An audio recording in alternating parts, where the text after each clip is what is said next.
بسم اللہ الرحمن الرحیم۔ السلام علیکم میرے پیارے ساتھیوں، پھول چینل میں ہم آپ کو خوش آمدید کہتے ہیں۔ میرے پیارے ساتھیوں، آج ہم جو آپ کے لیے انفارمیشن لے کر حاضر ہوئے ہیں، ہمارے ساتھ رہیے گا اور آخر تک ہمارا ساتھ دیجیے گا۔ زندگی کے مصروف شیڈول میں ورزش کرنے کا وقت نکالنا بہت مشکل عمل ہوتا جا رہا ہے۔ دفاتر میں 8 گھنٹے بیٹھنے اور پھر بقیہ وقت ٹی وی یا اسمارٹ فون کے ساتھ گزارنے کی وجہ سے موٹاپا ایک عام مسئلہ بنتا جا رہا ہے۔ موٹاپا امراض قلب اور فالج سمیت بے شمار بیماریوں کا سبب بن سکتا ہے، لہٰذا اس سے دور رہنا ضروری ہے۔ آج ہم آپ کو ایسی غذائیں بتا رہے ہیں جو وزن کم کرنے کے لیے معاون ہیں اور انہیں اپنے غذائی معمول کا حصہ بنا کر آپ موٹاپے سے محفوظ رہ سکتے ہیں۔ پالک کاربوہائیڈریٹ، وٹامن اور ریشے سے بھرپور سبزی ہے۔ یہ معدے کو دیر تک سیر رکھتی ہے، جس کے باعث پیٹ بھرا رہنے کا احساس رہتا ہے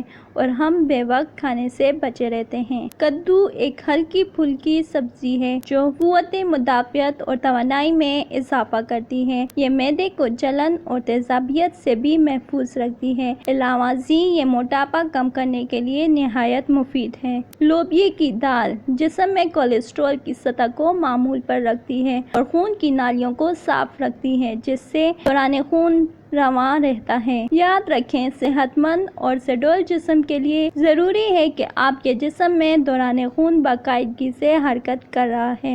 خون کی گردش جتنی رواں ہوگی، موٹاپے کا امکان اتنا ہی کم ہوگا۔ مچھلی فائدہ مند چکنائی سے بھرپور غذا ہے جو جسم کو خشکی سے بچاتی ہے۔ مچھلی بھی وزن کم کرنے میں معاون ثابت ہو سکتی ہے۔ کھانا پکانے کے لیے عام تیل کے بجائے زیتون کے تیل کا استعمال بھی وزن کم کرنے میں مددگار ثابت ہو سکتا ہے۔ یہ امراض قلب سے محفوظ رکھتا ہے، جبکہ خون کی شریانوں کی صفائی کرتا ہے، جس کے باعث خون میں لوتھڑے نہیں بننے پاتے۔ اگر ہماری ویڈیو اچھی لگتی ہے تو ہمارے چینل کو سبسکرائب کیجیے گا، بیل آئیکن کو ضرور پریس کیجیے گا تاکہ آنے والی انفارمیٹیو ویڈیو سب سے پہلے آپ تک پہنچے۔ ہماری حوصلہ افزائی کے لیے لائک ضرور کیجیے گا اور جو بات سمجھ نہ آئے ہم سے کمنٹ باکس میں ضرور پوچھ لیجیے گا۔ شکریہ۔